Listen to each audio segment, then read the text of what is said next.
Welcome to AJP Audio for January 2026. I'm Aaron Van Dorn. Today on the podcast, I spoke with Dr. Julia Linke, Professor of Clinical Psychology and the Neuroscience of Resilience at the University of Mainz in Germany.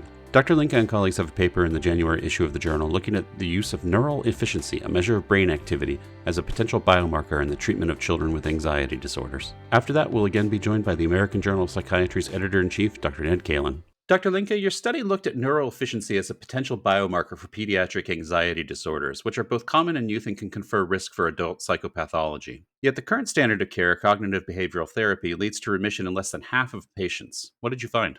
Yeah, as you said, cognitive behavioral therapy, or actually any treatment, right, we can currently offer for any mental disorder will not be successful in any given patient, right? So there is no one size fits all.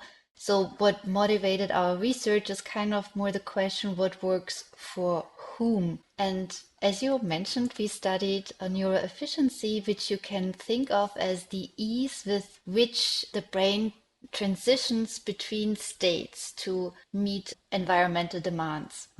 So if less reconfiguration of functional networks is needed, it means it's easier and a less energy consuming process. And particularly in adolescence, it's very important for the brain not to waste energy because it needs the energy to basically tackle all the developmental tasks and also to enable the major developmental changes that are happening in this time. And so, but you said, like you asked what we found. And so what we saw was that for more anxious youth, it might be like they might need more energy to have their brain transition from one state to another. What we saw is their efficiency is lower, so it is more difficult or energy consuming to transition from one state to another compared to the healthy volunteers that were also part of our study. So that was the first thing we found. Then we kind of asked, okay,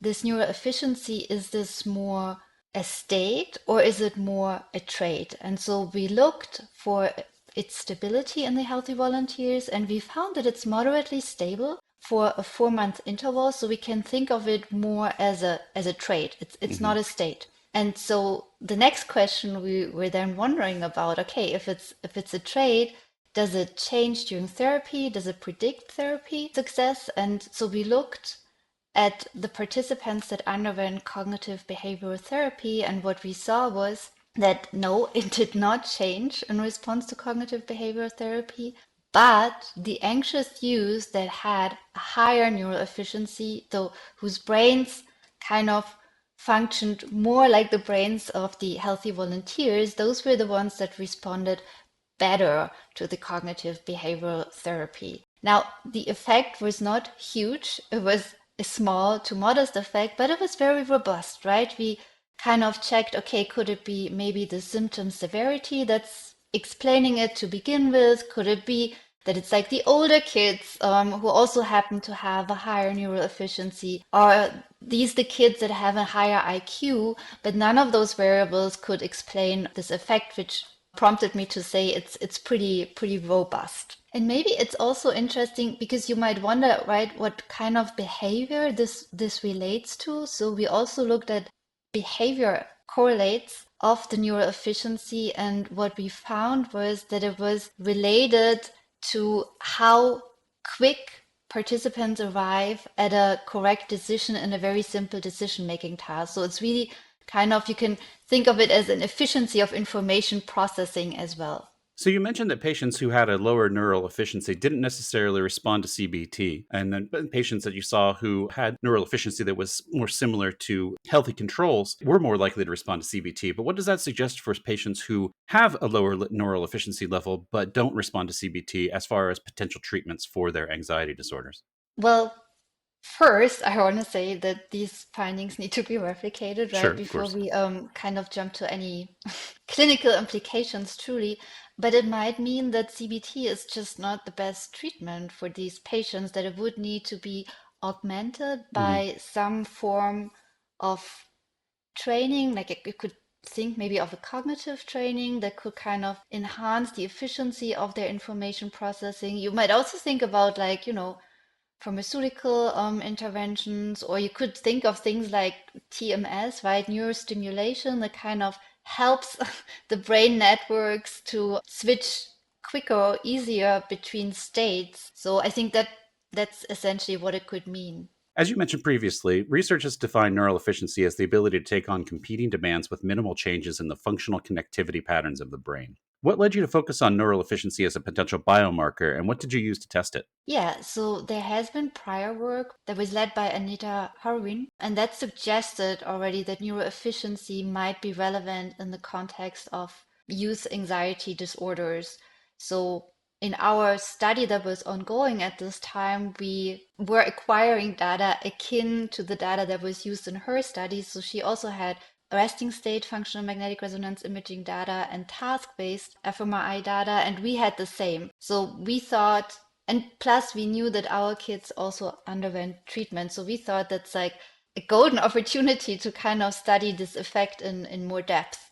And so we measured it. So we took the brain network configuration or the pattern, the functional pattern at rest. And we also looked at the pattern during the task, which was a task you could maybe think of as a mildly threatening environment. And then we basically compared how similar the neural patterns are when the children are at rest or kind of in a safe environment versus when they are in this slightly threatening environment. And how this similarity basically is the measure of the neural efficiency, because you would think that it's really beneficial to your brain if it doesn't need to reconfigure itself a lot in order to meet different task demands, right? If it's already set up in a way that it can easily accommodate different demands and doesn't need to change a whole lot about its setup. You measured patient rated and parent rated anxiety, but found the neural efficiency was only associated with the latter, parent rated anxiety. What did you take from that? Well, that's not totally clear, but informant discrepancies are very common in pediatric psychiatry. And it's generally assumed that those discrepancies are not noise, right? That they are meaningful.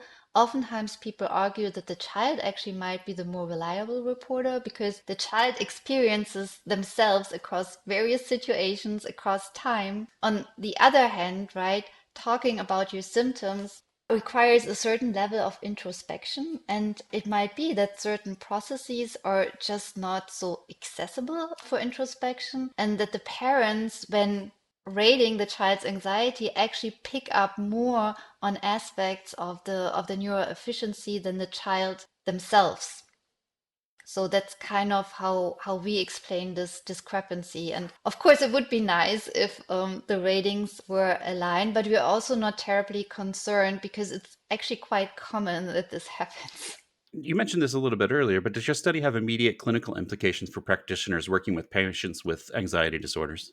Well, the short answer is no. Hmm. We are working with kids, right? So we want to be super, super careful. And I think the findings need to be replicated before we think about clinical implications. I think the findings also need to be extended, right? We currently only looked at cognitive behavioral therapy, and we do not know if this effect would also be present with other treatments, right? If these kids generally respond less well to intervention, or if it's like an effect that's specific to CBT. So those are things that need to be studied.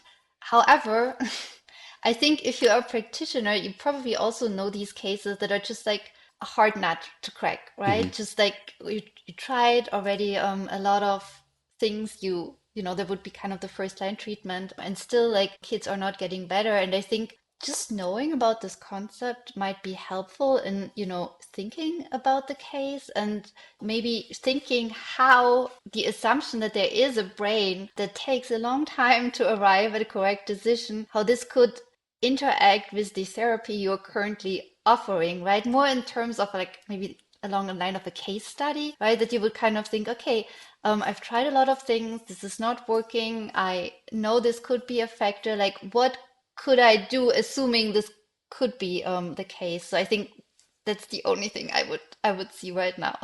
What were the limitations of your research? Well, first of all, the usual, we would have liked a larger sample, Sure. right? I think the sample size was modest, but could have been larger. We also would have liked a more diverse sample, but it was difficult to recruit such a sample. So we do not really know if these findings apply essentially to everyone. It would also have been nice to have more information about the therapeutic process, right? So we do not know in great detail what happened in the course of these therapy. I mean, there were manualized cognitive behavior therapies, right? So we have a fair idea of what the therapists did with the kids. Sure. But there are a lot of little things and allegiance to treatment and so on, which would have been nice to assess in more depth to maybe understand the differential effects. So what's next for your research? Well, I would like to better understand the neuroefficiency. I want to understand better how it relates to treatment success. I also want to understand better how it relates to development, right? Because right now we are looking at low neuroefficiency as something that maybe prevents CBT from, you know, unfolding its full effect. But I think we could also flip it around and think of like high neural efficiency maybe as a resilience marker, something that's very beneficial, and think about like how we could foster that already outside the context of anxiety. And yeah, we also have like some preliminary data that suggests that this metric might also play a role in other conditions. So I'm very interested and excited to find out more about this metric and how it could help us understand psychopathology better. Well, Dr. Linke, thank you for taking the time to speak with us today. You're welcome. Up next, Dr. Ned Kalin. Dr. Kalin, welcome to the first AJP audio of 2026. Well, it's great to be with you, Aaron. This month on the podcast, I spoke with Dr. Julia Linke about their article looking at neural efficiency as a potential biomarker in the treatment of children with anxiety disorders. What can you add? Aaron, this is a really interesting paper and is important in a number of respects. One is that I think it's important to recognize that anxiety disorders almost always start early in life, early childhood, during adolescence. And this is a study of some of the biological markers that are associated with anxiety disorders in children, and also looks at this in relation to treatment outcomes. And so this is a study in 103 unmedicated youth with anxiety disorders, comparing neural function to another 103 children who do not have any psychiatric illness. What the measure is that the investigators looked at is a measure that has been termed neural efficiency. And what this is it represents a correlation across an individual's resting state functional connectivity, which is sort of how the brain is working at rest, and how that links up with or is related to within the same person, how their brain activates when they're confronted with a specific task.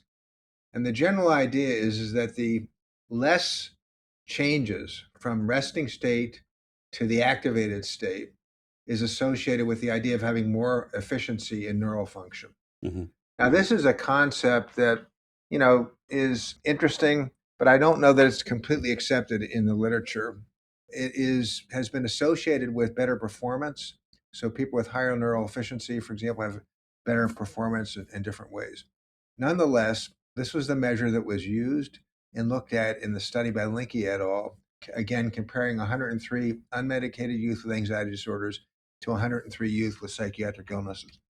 And what they found was that there was a small but significant effect such that youth with anxiety disorders appear to have less neural efficiency than their comparators who were youth of the same age that did not have anxiety disorders. And just to reiterate, the idea of neural efficiency is that your resting state brain function, as measured by MRI or a bold signal, is correlated with your task activated state. And in this case, it was a task that involved a threat.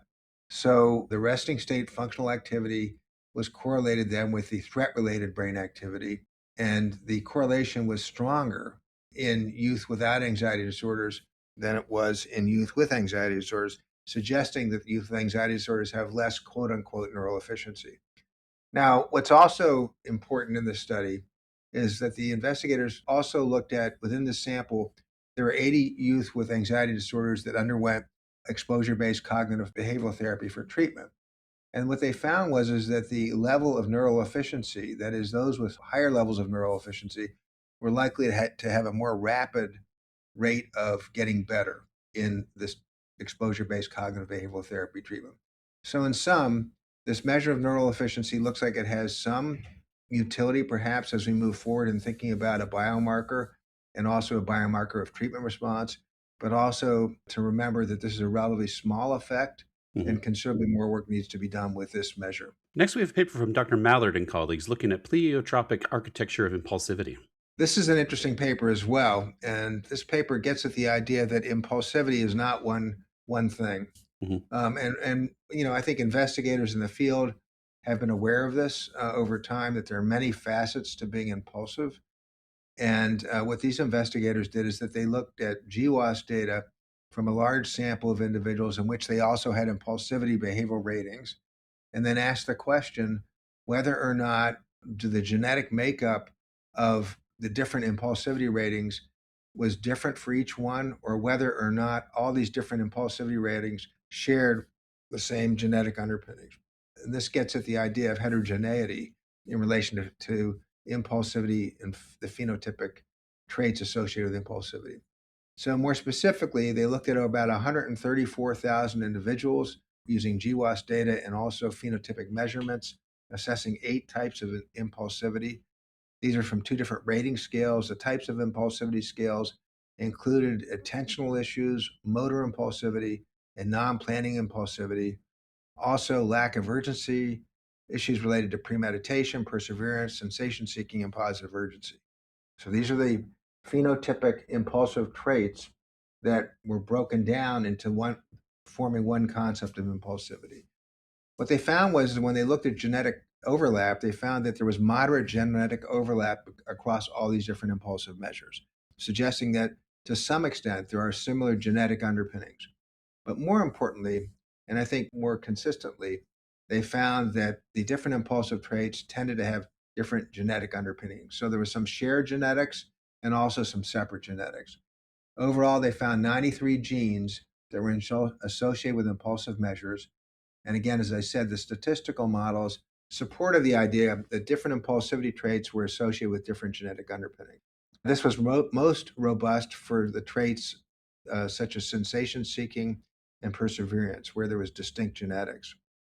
Many of the gene-related pathways that were identified were related to neurodevelopment, which in a way is consistent with the idea that impulsivity and ADHD are neurodevelopmental traits or neurodevelopmental illness. One of the interesting genes that was found was FOXP2. This is a gene that's associated with neurodevelopment, and it's especially related to sleep, language, and externalizing disorders. This gene was found to be associated across all the impulsive traits. So the take-home message here is that the genetic underpinnings of impulsivity sort out into different genes related to different traits, and then there is some consistency in genetic underpinnings across traits. Following that, we have an imaging study from Naples et al. Looking at glutamate receptors and neural activity in patients with autism. Yeah, so this is using a positron emission tomography study, which allows us to use radioreceptor ligands, which are radioactively labeled, to envision different receptor subsystems in the brain or different receptor systems. And so this is a great in vitro technique to image the brain. Autism spectrum disorder was the illness of interest. Autism spectrum disorder, as we all know, is again another neurodevelopmental illness. And considerable research, both preclinical and clinical research, has suggested that there are alterations in glutamatergic excitatory neurotransmission that may contribute to ASD, and also that this may also contribute to what has been thought to be an excitatory inhibitory imbalance in neurotransmission in these individuals. Now, this has been thought to be related to some of the symptoms as well as the development of autism spectrum disorder. More specifically, glutamate receptors have been suggested to be altered in relation to ASD. This has included the metabotropic glutamate receptor mGluR5, which has been implicated in various neurodevelopmental disorders. It's a G-coupled receptor membrane protein, one of the many glutamate receptors involved in excitatory neurotransmission and synaptic plasticity.